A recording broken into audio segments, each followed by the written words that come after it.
L'histoire de Amy. Amy était une youtubeuse très connue qui avait eu les 300K abonnés. Mais un jour, elle vit une vidéo sur YouTube où une personne anonyme disait aux gens de signaler sa chaîne en disant qu'elle profitait de ses abonnés en gagnant de l'argent sur son dos. Chaque jour, la personne publiait une vidéo en insultant de plus en plus Amy. Elle perdit énormément d'abonnés et reçut beaucoup de critiques. Alors elle décida de faire une vidéo spéciale où tout est faux en insultant la personne. Mais rien ne s'arrangeait. L'anonyme continua de plus en plus à faire des vidéos en l'insultant jusqu'au jour où Amy devient dépressive. Elle arrêta sa chaîne et la supprima sans prévenir. Un jour, elle envoya à sa meilleure amie un message étrange. « Merci de m'avoir accepté dans ta vie. » Meilleure amie d'Amy comprit tout de suite et alla vite chez Amy. Elle rentra chez elle et alla dans sa... Amy s'était suicidée. Et comme par hasard ce jour-là, on trouva qui était caché derrière le youtubeur qui l'insultait. Sa meilleure amie.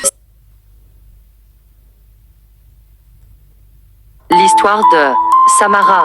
Samara n'était pas une fille normale. Elle n'était même pas une fille. C'était un vieux monsieur ayant la cinquantaine qui se faisait passer pour une fille dans Roblox pour parler avec des enfants. Il avait une amie qui l'avait rencontrée sur Roblox avec qui il était très proche, Laurie. Et Laurie pensait que Samara était juste une fille de son âge. Ils jouaient à Roblox ensemble tous les jours, jusqu'au jour où Samara commença à dire de nombreuses choses étranges, comme « Je ne suis pas une ado, je suis un homme ».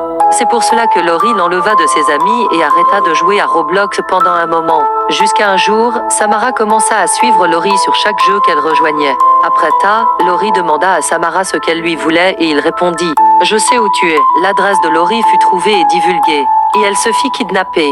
Je tiens à préciser que cette histoire ne s'est pas réellement passée et qu'elle n'a pas pour but de vous faire peur, mais plutôt pour que vous preniez conscience qu'il faut faire attention avec qui vous parlez sur Internet car il y a des gens mal intentionnés. Les films d'horreur versus la vraie vie. Dans les films... Y'a quelqu'un? Putain. La vraie vie. Y'a quelqu'un? Ouais, y'a quelqu'un, ouais. Je suis en train de chier. Venez pas, s'il vous plaît. Ah, pardon. Les films. Alors, la maison est vraiment super, hein. Mais pourquoi est-elle si peu chère? Eh bien, si la maison est si peu chère, c'est parce qu'il y a eu 48 assassinats et 72 suicides la semaine dernière. 72 suicides la semaine dernière? Vous la prenez? Allez.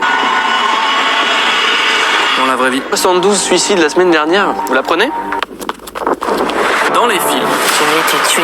Timothée, t'es possédé par le démon. Je vais te Timothée, tuer. je te jure. Non, Timothée, fais pas ça. Je vais te tuer. Dans la vraie vie. Je vais te tuer. Je vais te tuer. Je vais te tuer. Bah alors, démon de merde. La cinquième personne qui me dit bonjour, je lui donne 5 Robux. C'est parti, la cinquième personne qui me répond, je lui donne 5 Robux. Pour le moment, il n'y a que deux personnes qui me répondent. Quatrième personne. Ah, c'est bon, la cinquième personne m'a répondu bonjour. Comme ça, je lui donne les Robux. Par contre, il y a un problème parce qu'il n'a pas de passe de 5 Robux. Du coup, je vais lui donner 7 Robux.